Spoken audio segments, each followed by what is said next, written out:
У экспазіцыі больш за 150 экспанатаў з фондаў Брэсцкага абласнога краязнаўчага музея і з рызніцы жаночага манастыра нараджэння Пресвятой Багародзіцы. Гэта праваслаўныя абразы 18-га, першай паловы 20-го стагоддзя. Абразкі выкананыя ў тэхніцы размаляванай эмалі, відналітыя абразы і складні. Подготовка этой выставки потребовала около 2 лет. Сначала разработана была концепция, отобраны иконы под ту тему, которая была обозначена. Велось исследование этих икон и реставрация, потому что почти каждый памятник требовал в той или иной степени реставрации, так как они там поступают в очень поврежденном и временем, и зачастую руками контрабандистов виде. Тема архангельскага свету широко представлена иконографией архангела Михаила, Гаўрыіла и Рафаила, ангела-захавальніка. Особный тематика экспозиционный комплекс присвячены святым воинам и русским святым воинам, а таксама заступникам Бреста Афанасию и Нечипору. Тема получилась очень яркая, очень праздничная, очень колоритная. Выбрали иконы больших размеров, очень звучные. И чем больше мы работали, тем больше понимали, что это будет на 1001-летие Бреста. Потому что ангелы, они побеждали все. И, может быть, потому что у каждого города есть ангел-хранитель.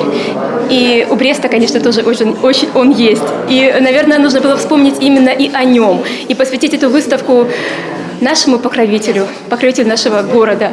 И вспомнить о воинах, которые защищали наш город. Для каждого из нас ангельская тема очень близка, потому что с самого рождения мы растем с ангелом-хранителем. Всю жизнь он нас хранит.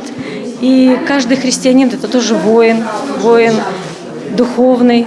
Поэтому, побывав на выставке, посмотрев на такие иконы, мы тоже придаем какие-то духовные силы для своей дальнейшей жизни. Это выставка, которая питает нашу душу, приобщает нас к святому. Ведь мы состоим не только из тела, но и из души, которой тоже необходима своя пища. Вот это именно молитва, общение с духовным необходимо для нашей души. Я считаю, что эти выставки нужны и полезны для каждого человека.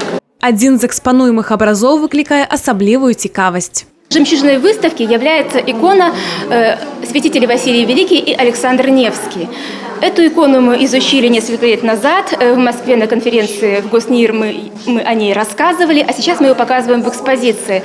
Икона написана в мастерской одного из самых значимых иконописцев второй половины XIX века Ивана Матвеевича Малышева в 1871 году в Троице-Сергиевой лавре. Унікальны абраз у цэлым выставы «Небеснае войска» можна ўбачыць да 10 лістапада.